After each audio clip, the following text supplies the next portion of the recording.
All right. Well, welcome back to the Jiu Jitsu Mindset. My name is Pete Deely, and my partner in crime, Professor Lucas Hubo, is out today. So you all have the misfortune of only having me today. However, before coming to the podcast, I did have submission coffee. So I'm alert and ready to go. And I can report that submission coffee is still not classified as a performance enhancing drug. So should you want to join us in the submission coffee world, the jujitsumindset.com, you can subscribe to us there. And we have a couple of cool t-shirts as well. I have the privilege of not just a professor of jiu-jitsu, but a coffee aficionado himself. We were talking about this before we got on the podcast, but Professor Mike Cheney, I'm so glad you had time today to talk to us. Thank you very much. Absolutely. Thanks for having me, man. Happy giving. Happy Thanksgiving. For those of you listening to us in the future, which will frankly be all of you, we are talking the morning after Thanksgiving. So Professor Mike was good enough to give up some of the free time that most of us should be enjoying to come talk to me. Um, so Professor Mike, I think you and I have a lot of things that we would end up talking about where we'd have an awfully long podcast about like 1,000 different subjects. But just to kind of start a conversation about I'm always interested in what people perceive as misperceptions before, they get into a topic deeply. And so, when we talk about jujitsu and we talk about self-defense, and I think your expertise, branches across many different disciplines. My guess is that lots of us come to it thinking it's one thing, experiencing it and having our attitudes and perceptions change about it. So as somebody who's spent an awful, a lot of time teaching self-defense, jujitsu, I'm curious what you've observed as a common misconception on the way in the door. And then, 6 months or a year or 2 years into it, those people generally are changing their mind about what it is they're doing with you. So I was wondering if you could talk a little bit about that. Yeah, absolutely. Like common misconceptions with self-defense, I think like you have it on kind of both ends of the spectrum. You have highly into martial artists in one field thinking that they can pull off a high kick in, something Yeah, in like a defense situation. And then you have people who have virtually no skill and have never done anything thinking they do a high kick and pull off this crazy maneuver. You know what I mean? So sure. there's like a clashing in that way. So there's common misconceptions on both ends. And then there's plenty in the middle as well. I think like Right. a lot of like, I think a competition blue belt, in jujitsu, like I learned a little bit about like firearms and, knife disarms or knife controlling a weapon.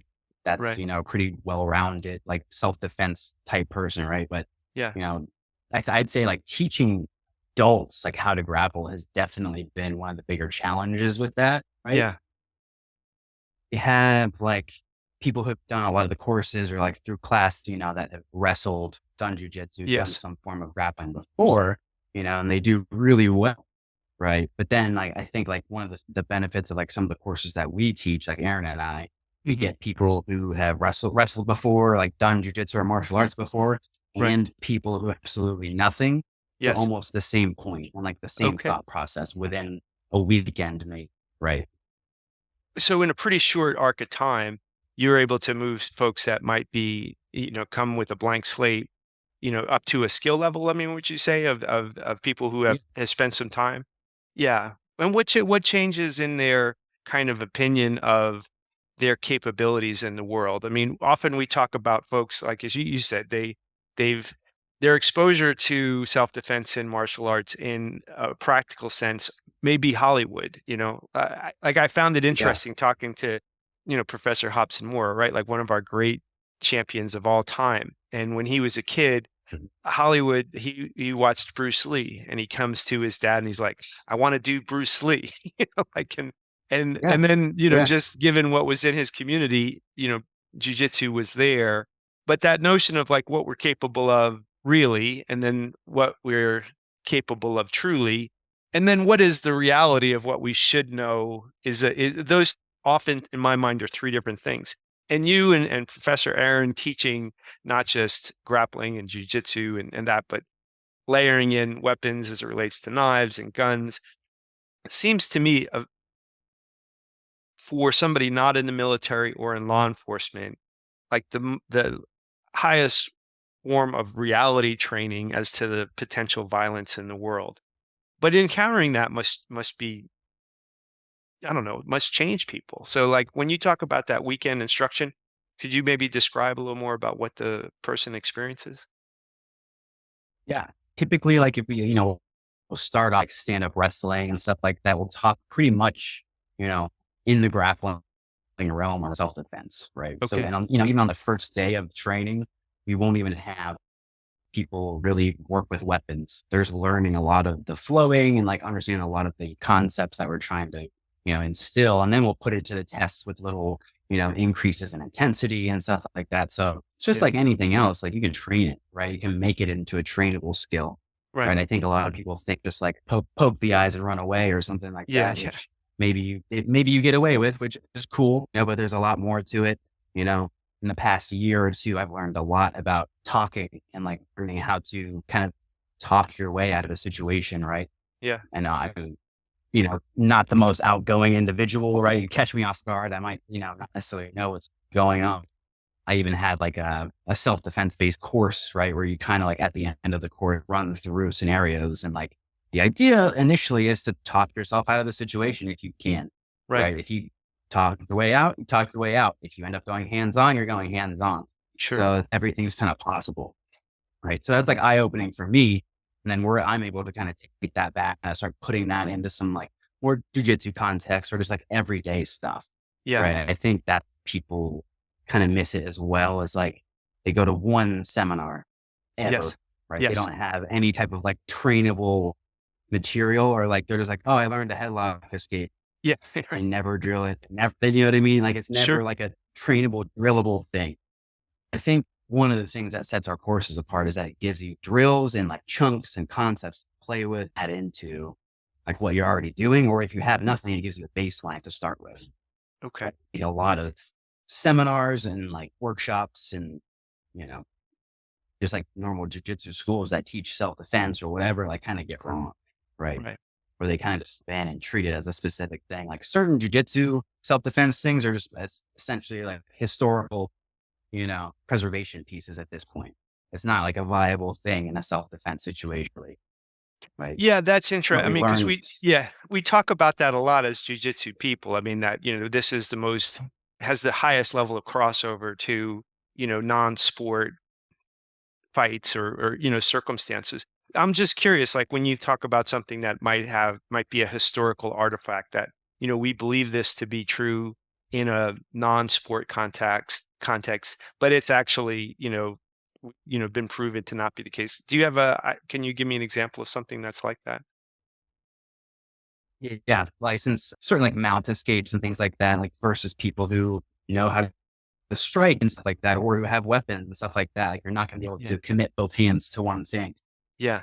right? It's a little bit different. Multiple attackers, things like that, Oh, things yeah. that don't consider, 2 on 3 on 1, going onto your back with someone coming up behind you. There's just all other things to consider. Uh, some things like there's like, oh, I would just shoot them, right? It's sort of the same thing. Like I would just choke them, right? Like there's a lot in those things happening. There's a lot of things that happen between the start of the fight and the end of the fight. Yes. And like having a broad range of skills from the beginning to the middle to the end is really important. And I think not just jujitsu that fills that in. I think it's wrestling. I think it's gun work, knife work, talking, sort of stuff, right? Yeah. So just having a well-rounded arsenal of skills, I think is defense. It's not just grappling or just a certain discipline, right? It's just Yes. skill acquisition. Yeah. I mean, I think in if we think about self-defense as a broad category of discipline, and then it has all these different underpinnings of it. I mean, that's true. I think in many other things. You're a musician, but you have lots of different things that underpin your musicianship. I mean, I think the life as we acquire being an expert in any given thing, it's usually takes a lot of time and that. And when I listen to you talk, and we had Professor Todd Fox on our show a bit ago, and he and I spent time talking about like how do you engage your executive function of your mind primarily rather than the lizard, part of your brain that's reacting. Because if you went to one seminar and you learned one thing, then you got a hammer and everything looks like a nail.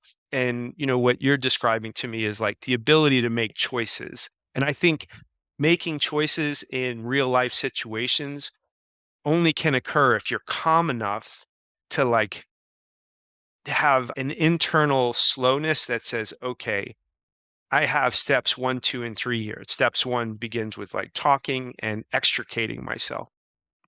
So when you're dealing with people that come to you and they may not have had a lot of experience in confrontation outside the context of sport, like maybe they were wrestlers or, sport jujitsu athletes, how do you start to inoculate them to the stresses that they would experience in a real life situation? So like a lot of times we've had really talented wrestlers or grapplers. Like I've seen this is courses that we've put on and courses that I've seen and been to and all sorts of stuff. You know, you see slight discrepancies like between, like background essentially. Okay. So like you have like some of the classic jujitsu guys, like you step down, like when it is like when like stress comes into the situation, like Yeah. what they've trained out, right? So like they may pull guard in a really rough situation and like end up on their back against a wall with two people on top of them just because that's what's programmed in. Yeah. It wasn't necessarily a thought, right? So like you're saying, like kind of employing those executive decisions, employing like, oh, should I pull guard? Probably not, Right. right? I think that just comes from extensive training, but like training a lot of different things. Yeah. So that means you're training wrestling and like specific things too. It's not just like, oh, I'm training wrestling. It's like I'm training top side wrestling and how to control someone on top and pin Yeah. them. I'm training bottom side pinning escapes. So then if I do end up in a bad position, I know how to correct hits and get back on top. Yeah. Right. A lot of these, sport jujitsu idea, oh, just jujitsu takes care of self defense and all these things. I think that's fallacy. It's like you have to be training that almost mindset or skill set or rule set, whatever you think of it as, right?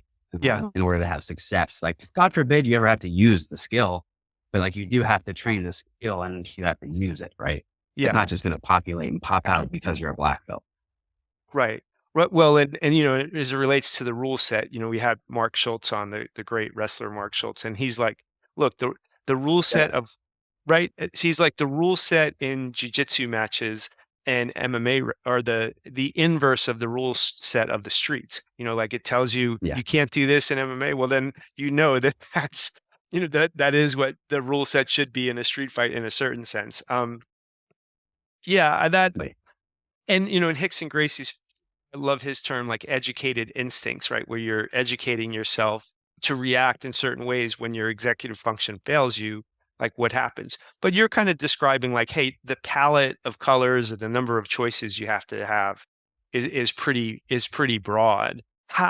When Mhm. you have people who come in and they spend short periods of time with them, do you emphasize certain things over others where you go, listen, this may be my chance to impact this person and I want to make sure that, this may be the only seminar they do with me.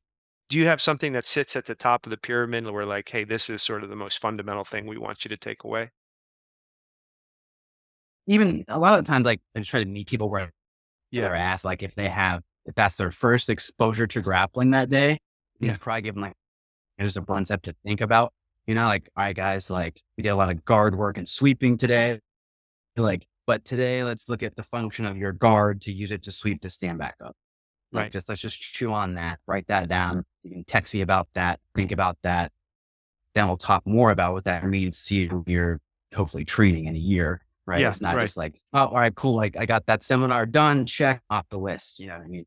So anytime I do a seminar or like do any type of like workshop, anything like that, I'm hoping it's something that you can take with you and you Yeah. chew on and work on, which I think jujitsu people are really good at that. So like we're seeing crossovers of really astute jujitsu students into like self-defense and then like studying self-defense as that new kind of, I think is really important. Yeah. Yeah, for me, jujitsu is such a slow acquisition of skills, and that has surely lots to do with me as a athlete and a mover. But I also think that I'm not entirely alone in that. to persist in jujitsu, you have to have an intellectual curiosity about like how do I get better at this? Because for me, the building blocks of it have to be broken down so slowly, and so like I have to practice very small things over and over time. And so it doesn't surprise me that as those guys move into learning about, the different weapon situations that people might that they dig in and and learn that if you were to think about the which is more valuable, the physical skill of whatever you're teaching versus the emotional control skill of being able to handle something unexpected, do you think they're equally important, or is one more valuable than the other? And when they come away from you, do you think that the skill will live in their body more than the experience of having stress? I mean, even if that stress is false stress, like this is a seminar, we are not actually going to hurt you. But the body experiences, I think, the stress regardless. Like something in your brain still thinks that this is exactly what's happening, even if it's just a metaphor for what's happening. And in my mind, that helps somebody calm down a little bit the next time that happens, even if that next time is a real time. So could you talk a little bit about like the the changes in people psychologically, either versus or alongside the changes in them physically? Yeah. It falls under again, kind of like the skill acquisition or knowledge acquisition thing. Like the more you Yeah, know about the way your body works, the way right. what people are kind of thinking about when they're trying to do this sort of thing to you, like the psychological aspect of it on top of the physiological aspect of it, like understanding adrenaline dumps and like Yes. how you're going to actually push, you can survive through that. You're not actually dying. You know what I mean? Yeah. It's funny in certain courses will have people get hit once by like a foam blade, like on like their bone on their, oh, I'm dead. It's like, you're not dead. Like you're maybe a little bit of a cut. Right. The thing isn't over. You're not done. You know what Right. I mean? So getting even like that mindset out during a drill like that, like, no, you're not dead. It's not over. You're not getting out of it. So, all right. Like, so training, stuff like that. And that can be, and I've seen it from like high level competitors, right? Sure. People that have been in stressful, Mhm. situations and they come in and they're like, all right, fuck this. Like I've done that too. And I've been in such, like self-defensive, you know, drills and stuff like that. The tunnel vision goes on, the lights shut off. I feel like, oh God, it does seem real. The Yeah. Yeah. stress inoculation is real. But like the more you do it, the less crazy it gets, like Yeah. some of the knife courses and gun courses will wear these helmets, get your eyes gouged out and stuff, obviously. But Right. like that adds an element. You can't breathe that well. You can't think very well. Yeah. So that kind of adds the element of the adrenaline spike of like tunnel vision and you're like in wind, you're trying to fight over a knife you can't see. So it adds an element. Yeah.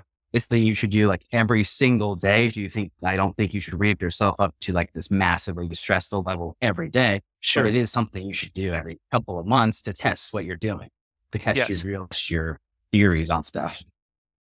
And so, I mean, thankfully, most of us live in circumstances in which we are not walking out the door and fighting our way to work, and we're not, Right. being attacked. So, one of the things that I feel like is underappreciated by people that walk in the door to learn jujitsu or any self defense things is that when you're going into that environment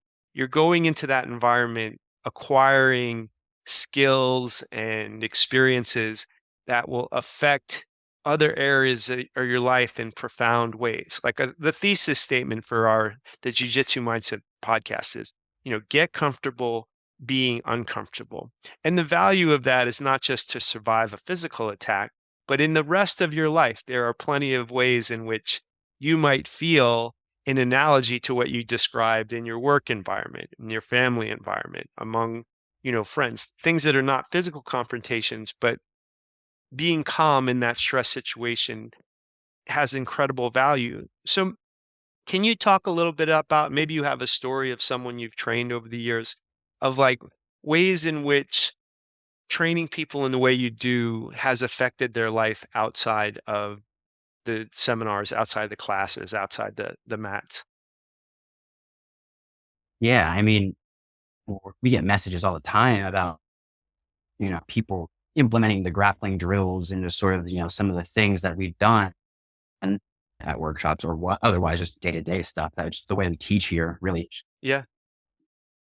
I've had a number of people that, it's this classic jujitsu story, kind of Yeah. walk maybe a little timid, they'd never done Yeah. anything physical like that before. They will learn a couple of things and they're killers. Yeah. So Right. like, and I've done jujitsu and I've taught since I was a blue, so I've seen that, you know, innumerable amount of times, and it makes me just as proud now as it did then, like just to Yeah. see that sort of thing. That's really what keeps me going with it, is Hmm. knowing that happens, right? That's what sort of is the lifeblood of it for me. Like Right. seeing people. That's what it was for me, right? I walked Yep. in. I was a young kid. I walked into an MMA gym when I was like 15 or 16, Right. with a little bit of wrestling experience, and I got beat up and loved it. So it, there's people that I've seen that if I see the kid that walked in, it kind of reminds me of me, Yeah. you know. But and at the same time, I see, I think of people that I've met over the years who that it changed their life, and all these people, and like any new person that walks in the door, I can have a person in my head that I can think Yeah. that it's helped, that I know that it's possible to do it again for another person, right? So I very much enjoy that replicated experience of getting people in the door, and it just does, it sounds cliche, but it does like breed confidence in a very specific way, so that I think Yeah. deserve to have. When you think about your own, like, the arc of the changes, I mean, certainly at 15 and 16, you're developing, I mean, we're all developing all the time, but I think the teenager is developing at, like, it's those are dog years. Every year in a Yeah. teenager's life is like 7 years in an adult's life, right? So, like, when you think about how the confidence that came to you feeling physically more capable in the world, do you have a story maybe about how in an entirely different context, nothing to do with the physicality of your life, but maybe it's either professionally or something where it's spilled over in a really obvious way, where you thought, if I didn't have this other confidence in my ability to, protect myself, I wouldn't have been as capable in the face of whatever challenge or circumstance you were in. Yeah, I mean, there's plenty of like other stressful things in life that I've encountered that I like immediately credit you to being like, nice, did pretty good with that one. Yeah. Yeah. because just because that really was like a huge focal point, like in developmental years. So like that Yes. was something like I was like clinging to, as like, Hmm. as I was coming into my identity as a person and all stuff like that. And it's not that I could be like, oh, I can beat them up or whatever. But it's Right. like, if Right. for whatever reason they came across that desk in me, I think we'd have a good scrap, at the Right. very Right. least. So I wrestled a little bit. I had a wrestling background. I wasn't particularly good. I Hmm. understood the skills and like stuff like that. I enjoyed it, but then I started kickboxing, doing other things, and Wow. my interest blew up. I just really always enjoyed physicality and martial arts and weightlifting, everything like that. So Yeah. anything that I can kind of sink my teeth into, I do. Yeah. Yeah. Well, I mean, so we were talking about, coffee and about this, and I guess I to take this in a little bit of a direction that we didn't talk about taking it. So forgive me for going off the rails a little Love bit. it. When I listen to you talk, right? I mean, this is an intellectual curiosity in my mind that I hear, that, like, well, what is possible in the world? Like, so, okay, I had some knowledge of wrestling, which led me to knowledge of, jujitsu, kickboxing, you know, knife skills, gun skills. And so in my mind, this is reflective of an intellectually curious mind that wants to understand these things from a lot of perspectives.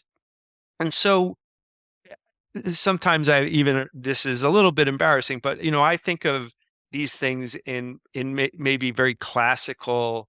And by classical, I mean like ancient ideas, that to be a warrior, Mhm. right, is not just about being the best fighter on the field, but to be a warrior is to understand deeply lots of different things at life. And so for me, physical disciplines and intellectual disciplines and artistic disciplines all work together to create a strong human being. And the warrior sort of experience in my mind is that. So I guess my question to you is like, as somebody who has, I think of coffee for those of us that appreciate it the way you and I do, is a certain artistic component to it. All the culinary world for me is not just about fuel for the body, but it's about an artistic experience. Do you see yourself in those terms at all? Do you see yourself in terms of, the samurai was, calligraphy and different things that weren't just about swordsmanship were an expectation in older times. Where now sometimes Yeah. I feel like we've reduced the warrior to just a simpler, like just being able to fight. And that to me seems overly. And in jujitsu, as I talk to people who are extraordinary in their accomplishments, they seem to carry a bit of that they understand that like I'm an entire person with lots of different things, and I bring that entire person to my jujitsu practice. So is that fair when I listen to you to think that maybe some of that's in you? Maybe. Yeah. I don't know. Like me, arts and the martial arts in particular, like draw that out of people. Like they, Yeah. right. Or maybe they, just have a different way of kind of, kind of like showing the world. But Yeah. I was, starting out, I was just kind of like a soft, shy kid. Yeah. And I knew just in my heart of hearts that like, I was like, all right, the world's tough. You gotta Yes. fucking toughen up. So I kind of went on that Yeah. quest of, toughening up, whether that's, so I picked the hardest things I could find, whether that be wrestling, Yeah. weightlifting, jujitsu, kickboxing. But then it opened up the artist aspect. It opened up the exploration, like what you're saying, my curiosity with all of it. Yeah. Um, Through other experiences within those disciplines, within those things, it made me start like wondering about the world and how things work. So Yeah. like, but that was only context was through physicality, martial Right. arts. Yeah. But people look at it as violence, but it's not. It's, rough and tumble shit, but it's just like, fun. It's a way I have to express myself. Yeah. Yeah. So Yeah. in a way, yeah, it is my heart in a way. So I do like to express myself physically. I always have. And as Yeah. long as my body will let me, I always will. Right. Um, some way, shape, or form. But like, it's all again coming back to kind of skill acquisition, Yeah.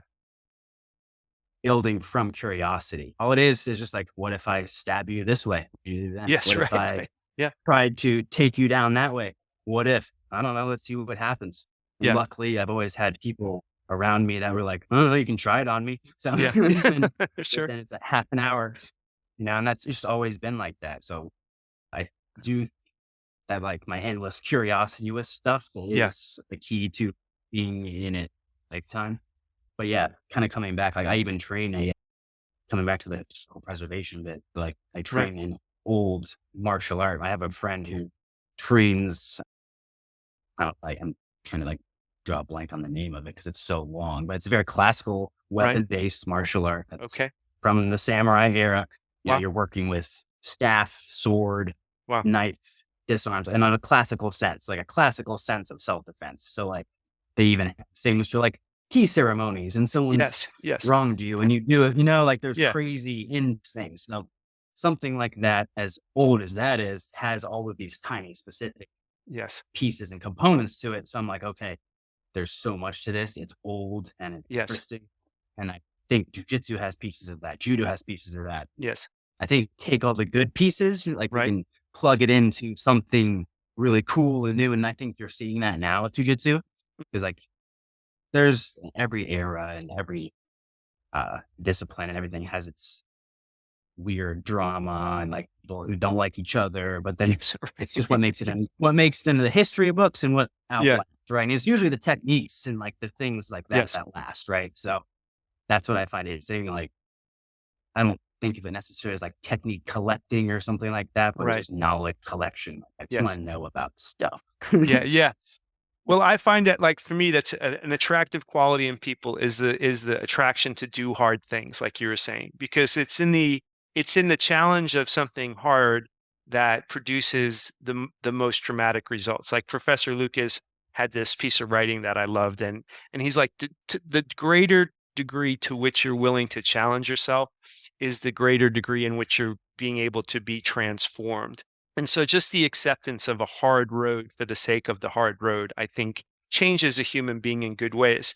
And, we had Pedro Sauer on, and, Master Pedro Sauer was extraordinary person to talk to because he's connected, as you talk about history, it was really fun to feel connected to, you know, Hickson as a young person and Elio, and to feel sort of the presence of all of that history in the conversation with him. But he made this comment that I found interesting, which is that people who like are high level jujitsu practitioners have had a lot of the less attractive parts of their personality kind of squeezed out of them because to Yeah. be really great is requires a level of humility that not everybody has to experience. And I feel like my opinion is it's different because having most of my life experienced my physicality in non-martial art settings, as a kid, you can have extraordinary talent in soccer, basketball, that, and not really experience a need for humility through a lot of your time because you can be as good or Mm. better than the people in your circle up until, a certain point. But jujitsu feels Yep. different to me. And this feels like humility is table stakes. Like you want to get good at this, you got to come with a humble attitude. I mean, how do you feel about that? Do you agree or? Yeah. 1000%. I think, and I've seen it happen, I think everyone who's trained has seen it happen at and it's happened to everybody maybe once or twice, but like, you know, they get super pissed or whatever, they get frustrated, throw stuff and leave, and that's it. That may be the end of their, Yeah, right. martial art. But at the end of the day, I think that's who like would need it the most, Yes. would Yeah, that's benefit the interesting. most out of it. Mhm. It's stuck through all that sort of thing. But yeah, you gotta be humble. And I'm not, but I'm like, oh yeah, I am the most humble guy in the world. Like, No, I no, I have get an it. ego. Like I think everyone, Yeah. there's like that weird thing in jujitsu that's like, you gotta kill the ego. And it's like, I actually think if you want to stick it out and like do stuff, you got to have an ego, a healthy ego. I got to Yeah. feed Yeah. it properly, try to get out of, you know, out of check. But like, I don't think anyone does anything based on egolessness. I think I have something to say or I have something to do. So Yes. Yes. there's always some aspect of it. Um, but you do have to keep it in check to keep coming back and to keep actually learning things and to keep progressing, right? Even as minor as that progression may seem. Yes, right. And in my mind, what you said, like the key to what you said is the healthy ego.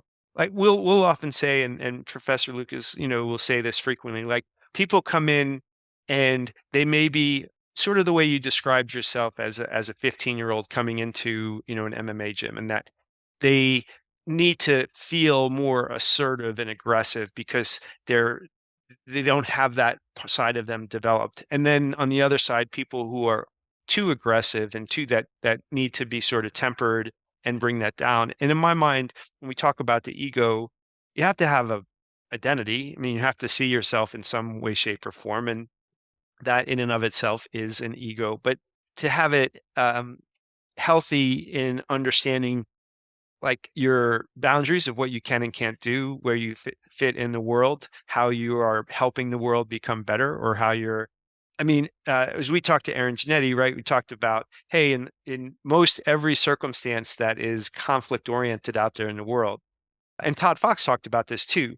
Like by the time you're in a physical conflict, you should have exhausted a whole series of options where, now in a certain Yeah. sense, there's a failure of all those things that led up to it. And now you're in the world of you have to experience this physical confrontation, which I think in your not just technique, but knowledge acquisition phase. Like when you do, sounds to me like even the value of talking. Like, how do I use my words, my tone of voice, my body language, the way I communicate to de escalate, keep things safe, not allow things to kind of spiral out of control. Sounds like there's value in that, in learning about that maybe not everybody would think. Like, this is, in fact, self defense training. How do I communicate in this tense situation? And, funny, we've talked about gross motor and, executive motor and fine motor skills and stuff like that. And so like, it's funny what comes out in a live situation or, if you Yeah. do ever train in like an evolution where you're training a situation, 2-on-1 or whatever. Right. Like it's funny what comes out. Like, Yeah. yeah, again, like last year I did a course and I probably just got my black belt like a couple months before, you know, was a ton of jujitsu coming out? No, middle school wrestling was coming out. That's Right. interesting. Yeah. The idea, like the baseline of what I had came out, like and I'm glad I had that baseline, but Right. it was the very most rudimentary skill that I had. It was just eye opening to see after I was unable to talk myself out of the situation.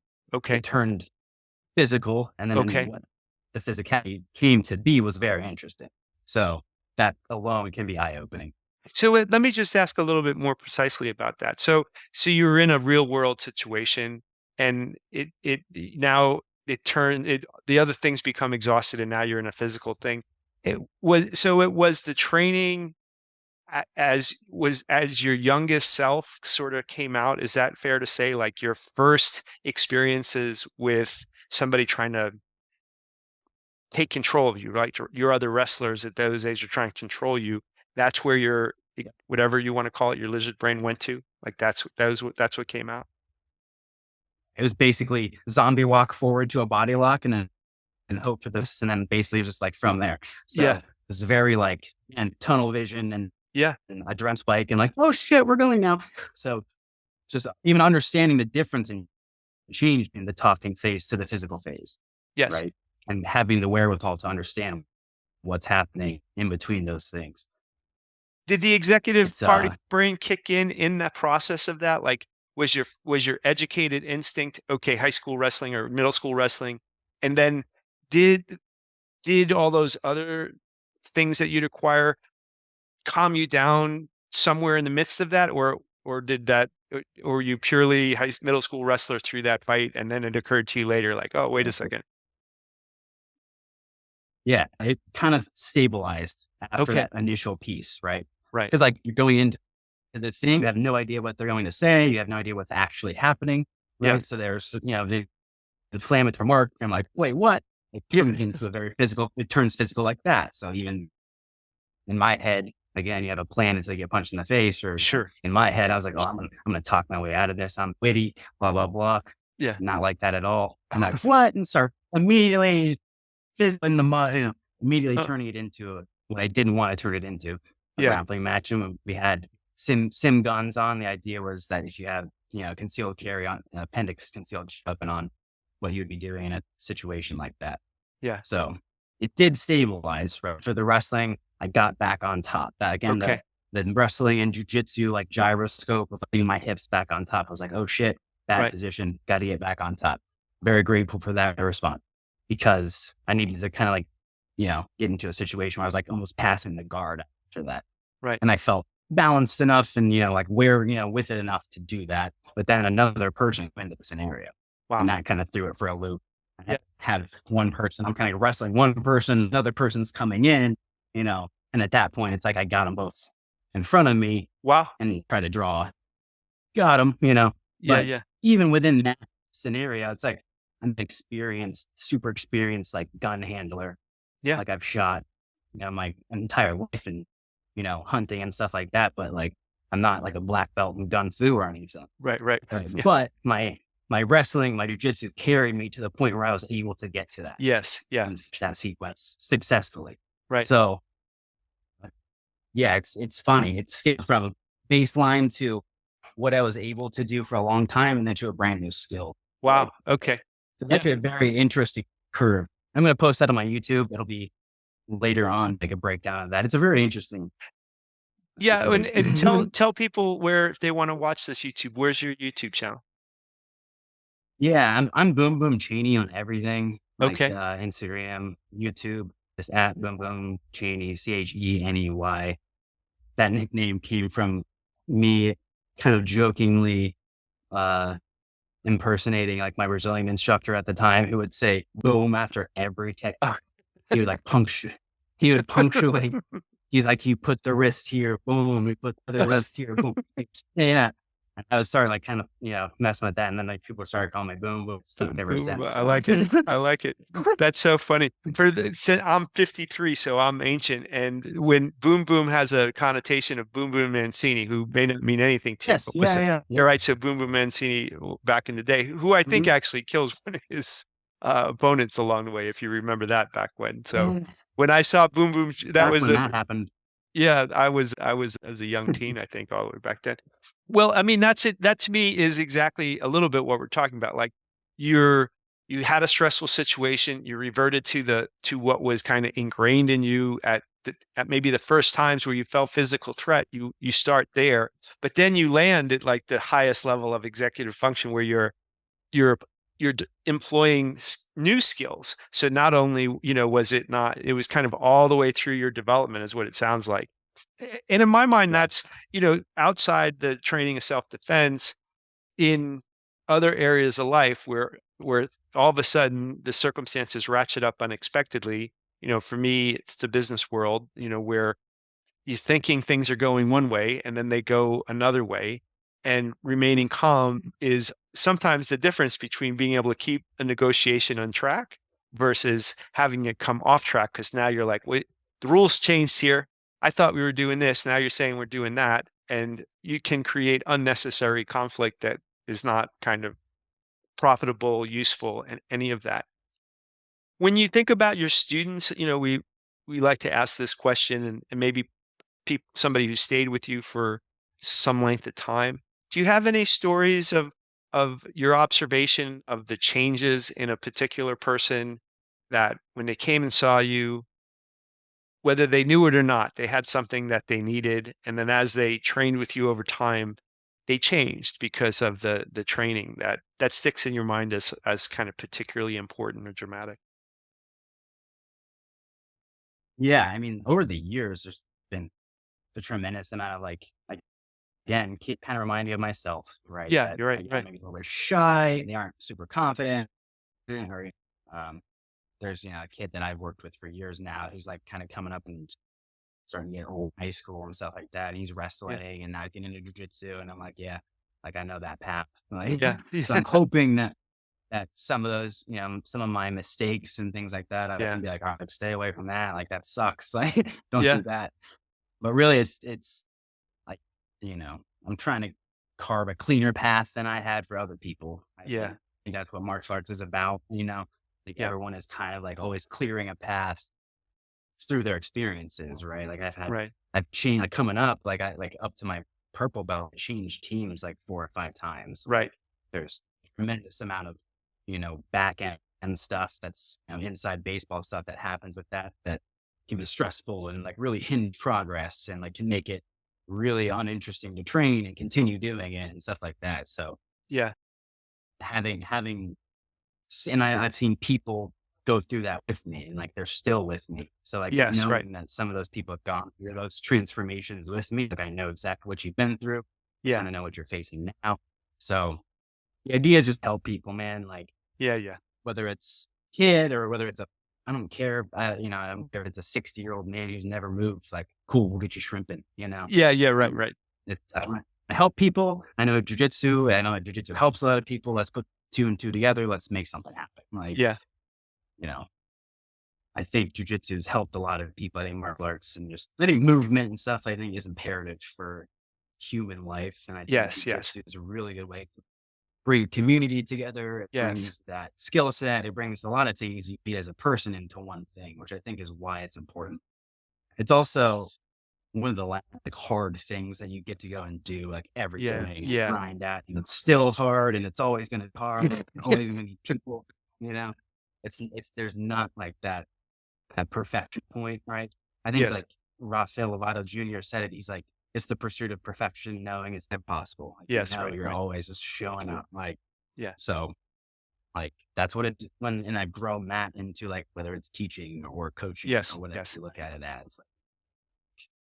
I'm very grateful to have found other interests hiding under my other interests. So like it's had a wonderful like snowball effect in my life.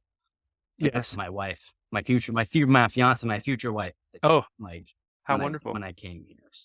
Yeah, Yeah. So there's just so many things and I've seen families come out of gyms, and I've yeah, seen yeah, people branch off and start their own gyms and businesses. And like, it's just, I think it's a very like transformative vehicle for people. And I yes, think it is a wonderful way to like, get people going. Like whether, whether they're going down that path or not, or speeds them up or it gets them down the path. Whatever it is, I think Yeah. it's a positive thing.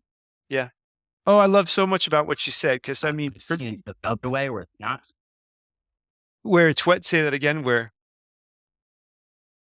I've seen it go the other way where it's not super positive and you're Yes, doing yes. too much of this and too little of that. And like there's a balance aspect to it. But I think overall it's a net positive. Yeah, yeah. Well, and yeah, I mean, I love so many of the things you're saying, and I'm part of where I'm exactly on the same page as sort of st- being connected to your body for people. Many people are not really connected to their body, and so whatever way, shape, or form, I was in the CrossFit for community for about 10 years, and I loved my time there. And when I was younger, I played soccer at different levels, and being connected to my body always was useful to me in other areas of my life because I could kind of understand day to day how I was feeling, I think differently than if I didn't have a physical practice. And for me, martial arts and jujitsu in particular, is unique in that regard. And its ability to create community, like you said, I feel like is really unique as well. Because anytime you have a threat of danger that is creating a stress response, but you're safe, I think that is an interesting dynamic between human beings, where like, hey, I'm protecting you by making you feel this stress. However, you're not under the stress you feel. And that dynamic, I think, has dividends that not other things have, right? Because I just feel like there's an extremity to feeling like, oh, if my training partner wanted to, my arm could get broken. I could be choked out, to the extent that they could kill me. Or, in the things that you do, certainly as we bring weapons into the picture. But being able to experience that, I think, has an enlivening quality to it, like can make you feel more alive. And if you can do it in the context where you're not actually in that threat, I feel like lots and lots of good things come out of that. So anyway, I mean, I appreciate the good work you're doing out there. Boom, boom. I mean, I love hearing the Thank you. stories. All right. Well, great. Well, so Boom Boom Mike Cheney on all the platforms, then YouTube, they can come watch this video that you're talking about. And I know you're on Instagram under that as well. Any place else you want people to Sure. find you that might want to learn more about you? I mean, we're always on every DCF, Knife Control Concepts, all the Endeavor pages. Like I'm always on there too. Okay. So catch us there. All right, right on. And then if someone's local, let's say someone's listening and they're near you, they want to come train physically with you, where tell us where that is again. Yep, we're Endeavor Defense and Fitness, 5040 Nike Drive in Hilliard, Ohio, right Okay. off the main drag, right off the main strip. So All right. Well, I'm hoping I get a trip to Ohio in my future. I got to come see you, come see Aaron, it's I think we're getting out that way. We're getting out the coast this year. So maybe we'll stop in and see you.